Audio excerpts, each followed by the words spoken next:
Well, good morning. And here we go. For those that may not know, I'm in the pulpit today to allow Brooks to start his summer off and time off with his family, or his son and his son's family, who just returned from Ireland after a 1.5-year separation. So Brooks is going to get to have some good family time. I guess he got in Thursday, then went to Kentucky for a wedding. I guess gets back today. So good for Brooks. I think this is my 4th time up here in front of you guys, and I always get quite nervous. You know, I have no religious training. I've not really been one that's spoken in front of people a lot. So I always think to myself, you know, what can I possibly say that would have any meaning to my friends at church? And I think, you know, what can I say to my elders and my church family that helped raise me? I always felt the same way the 2 years I did the children's stories, because man, you know, that was a lot of pressure there too. Knowing that these children were looking up to me, that in some way I'm helping to shape their faith. But thank goodness for them, I could always get candy at the end, so if it wasn't that great, you guys might be a little tough crowd. But this time here, as all those other times, I just closed my eyes and I asked God to put the words in my head and my heart. And He inspired me to tell you this. That I did have religious training. It may not have been professors at the Christian Theological Seminary, but it was just as good. I had Mrs. Herbig and Ernie Haley and Bonnie Barr in Sunday school. I had Mr. Herbig, Mr. Brown, the Millers, Mrs. Hayes, the Links, and Jet Cadets in Cairo. I had my mom and daddy Krause making sure my buns were in the church pews, learning from Reverend Strickler and Reverend Steen. So today I'm going to read you a well-known verse from Ecclesiastes, and we're going to talk about the good old summertime. In Ecclesiastes 3:1 it says, "For everything there's a season, and a time to every purpose under the heaven." So the summer season's arrived. It started Friday, and summertime is so many things. We completely forget the cold, dark winter. Spring's better. We have the hope of the resurrection at Easter. We have the hope of the harvest, do the spring plantings, and the spring rain, but still, it's a lot of rain, damp, cold rain yet. But summer is promise. Summer's bright and sunny and warm. Summer is the promise of the growing season. Long, nice days. Summer problems seem less troubling than dark winter problems. And summer's the promise of fun, fun, fun. Well, since most of my religious training took place in my youth, and since I think most of us would agree that summer is the best season when you're a kid, I want us to look at summer and how it relates to us and our God, once again through our eyes when we were kids. Because, you know, as kids we ran and played in innocence. We didn't expect the worst. We didn't overanalyze. Things were simple and we were trusting. First of all, I think of summer songs that I remember. And some of these were songs as far back as my grandma's generation. And as Proctor Riggins used to stand in this pulpit and say, "And now I will serenade you." So see if you remember this. In the good old summertime, Indiana summertime, strolling through the shady lanes with your baby mine. You hold her hand and she holds yours, and that's a very good sign. Then she's your Tootsie Wootsie in the good old summertime. I remember from when I was a kid. Okay? And how about this one here? This is Nat King Cole. Roll out those lazy, crazy, hazy days of summer, those days of soda and pretzels and beer. Roll out those lazy, crazy, hazy days of summer, dust off the sun and moon and sing a song of cheer. Yeah. You guys remember that? You notice we all know these. Huh? You notice we all know these. Well, Except for the pup here. I'm trying to get you back in the way back machine, right? We still know those. Okay, so I promise I won't sing anymore. But, you know, like Jim and Mary and Joycey, they might think of Beach Boys songs, like Surfer Girl or Summertime Blues. Jimmy Johnson might think of Summer in the City or Rain on the Roof, Loving Spoonful. How about Summer Nights from Grease? Okay? Or for me and Jenny and Dave's, and Susie's high school generation, we had Alice Cooper's School's Out. And as we move on, for Amy and Toby, it might have been Don Henley's The Boys of Summer. And for all I know, Justin Bieber might be having a summer song coming out right now for Ben and Maya, Patience in them. Let's hope not. Let's hope not. So we all have our songs from our childhood. All these are fun summer songs. And I know that God wants us to have fun. He tells us so, again from Ecclesiastes 3, but verse 12 this time. It reads, I perceive that there is nothing better for them than to be joyful and do good as long as they live. Now, did I know this particular verse as a child? Probably not. I was never one to memorize verses. But I lived it because I learned learned it in church. Now, I made a list of good, fun summer stuff from my childhood memories. And, a lot of these are still good, fun summer stuff that were adults. And I'm going to read this, and let's see how many would match your list if you had made a list of your good, fun summer stuff. Probably number one when school was out. Lightning bugs. Yeah. You could get a lot of lightning bugs in a 16-ounce Pepsi bottle. Pretty good little flashlight. Catching grasshoppers, hey, watch out, it's going to spit tobacco juice on you. But you know what? I just started thinking, I don't know if it's our pesticides or what, but has anybody seen grasshoppers lately? Yeah, there doesn't seem to be too many around anymore. Family vacations, family reunions, company picnics. My dad worked at a challenge machine, and they'd have a company picnic up in Noblesville, Forest Park. And there were big galvanized buckets of pop, all you wanted. Big chunks of ice floating in there. It was so cold it was shocking to pull them out. How about staying out till the street lights come on? What till I gotta be home, Mom? Be back when the street lights come on. Going barefoot. The clovers in the yard. Now don't step on bumblebees, but we'd look for four-leaf clovers. Now my daddy Krause, he could just stand and look down and find four-leaf clovers. I never found one. My daughter Jill's the same way. She can stand and just look down and find four-leaf clovers. In fact, when I was telling her about putting this in my sermon today, she looked down and found a five-leaf clover. True story.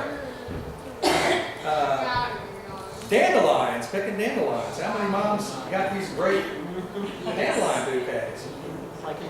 How many guys said, Mama had a baby and its head popped off?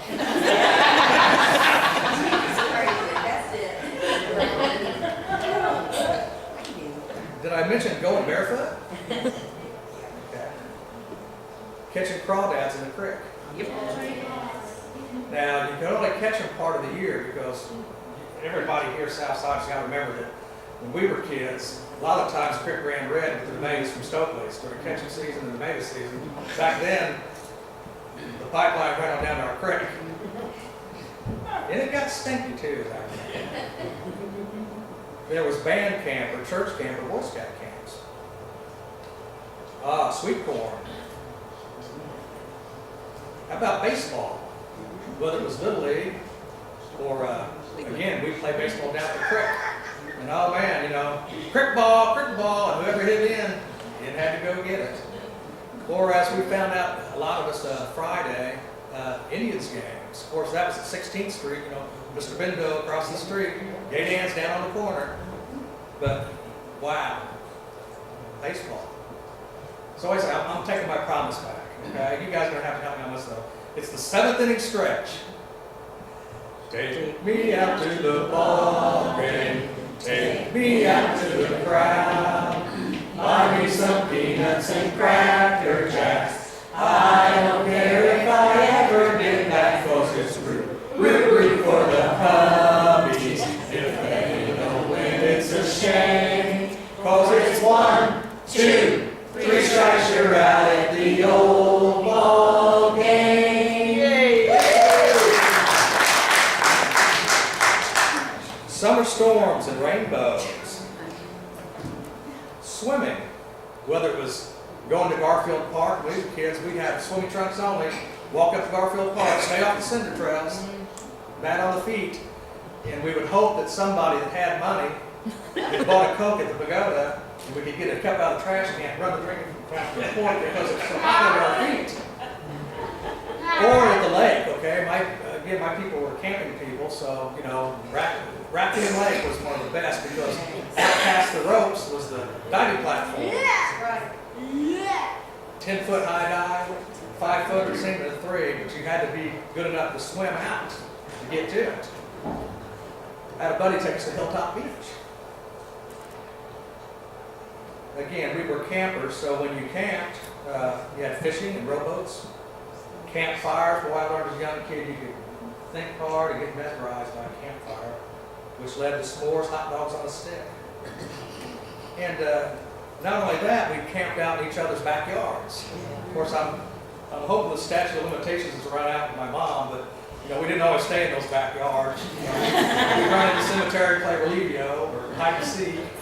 And sometimes we go down to along where the bridge is here at Raymond Street. The grass would grow high. We'd stomp down stuff there and sit. And some of them smoke cigarettes and stuff.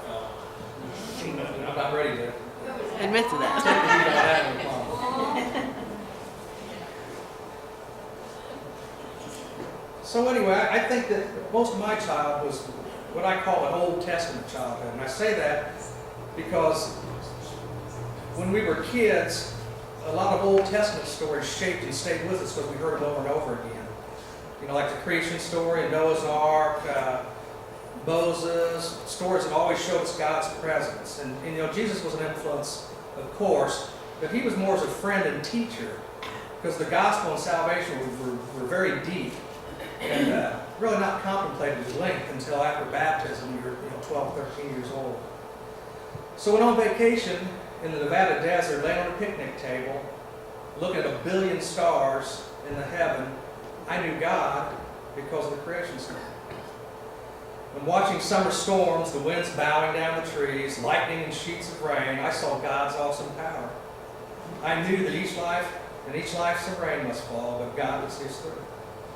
I would think of Noah, and sometimes a rainbow at the end, there'd be Noah again. When camping and seeing the raccoons at McCormick's Creek, or deer at Brown County, buffalo at Yellowstone Park, and hawks and bats and beavers and fish and turtles and bugs and crawdads and all the other creatures I normally wouldn't see, I witnessed so much more of God's creation. While swimming at Raccoon Lake, out past the ropes to the diving platform or pontoon, I knew that God would watch over me. Much like a lifeguard, strong and silent unless needed. Fear not. Staring into a campfire, I would think of the burning bush. The grasshoppers, the flies and frogs, the creek running red from Stokely's would make me think of the plagues on Pharaoh, trusting God. In Little League, I learned fair play and sportsmanship.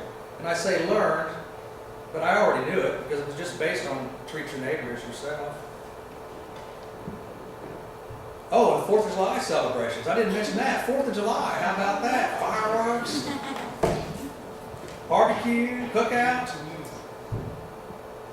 Well, 4th of July, I was taught that we were a free nation, a land of liberty, endowed by God and fought for and preserved by brave Christian men and women.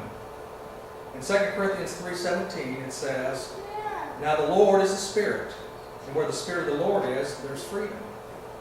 Again, did I know this particular verse or any of the other verses about Moses or Noah or Jesus? No. But I lived and understood it because I learned in the church. Learning the basics of faith as a child and seeing them proved as I grew shaped my faith and made the gospel and salvation easy to understand and accept once I was old enough. Just this past week was in my backyard with Bonnie, our youngest daughter Jill, and her 3-year-old daughter Noelle, and 1-year-old son Abel. Abel's smelling the flowers at Grandma. Well, mostly he was trying to uproot the flowers. And Noelle and I were looking at the bird nest and the downspout on the side of my house, wondering when the baby birdies would show their heads, and trying to solve the age-old mystery of why Papa calls them robin redbreast when the fronts of them were really orange. Bonnie picked a gone-to-seed dandelion and held it, and we held it together, and she said, blow, Noe, blow. And she blew, and off floated the seeds. She was so gleeful and joyful, shouting, Tinkerbell, Tinkerbell. Yes, the look on her face. Well, I have to take a side note here real quick, because I didn't know the Tinkerbell story. So it seems, just in case none of you guys know either, it seems that, according to Peter Pan, every time a baby has its first laugh, a fairy is born. So my little granddaughter Noelle has the book, and I guess that the baby laughed in this book for the first time, and the thistles or dandelion seeds floated up to Neverland and landed, and they sprinkled pixie dust on it, and Tinkerbell was born. So in my granddaughter's eyes, that Tinkerbell. So if you didn't know that, now you do. Okay, but I realized shortly thereafter that Bonnie and I were in the late summer of our lives. Jill in the early summer of hers, and the grandkids in the early spring of theirs. You know, the seasons and the cycle of life continuing. We were starting this summer with a Bible verse that I do know about. 1 Corinthians 13:13. These three remain: faith, hope, and love. But the greatest of these is love. Because it's my prayer and hope that Abel and Noel will always be joyful and gleeful and full of wonder as they experience God's love in miracles of creation. These miracles of creation will shape their faith as it did ours, and that they will accomplish and fulfill all the hopes and dreams that their mother has for them. The five of us enjoyed the greatest of these, our love and God's love shared amongst us. We couldn't have started the summer of 2013 any better. I hope that everyone here today has a chance to do the same this summer. Well, I wasn't too long-winded. It's a beautiful day, and there's still plenty of time to make some summer memories. Maybe go swimming or fishing, have a cookout, or watch a ball game. Because after all, the street lights don't come on until 9 or so. This is the word of God for people, God. Praise be to God.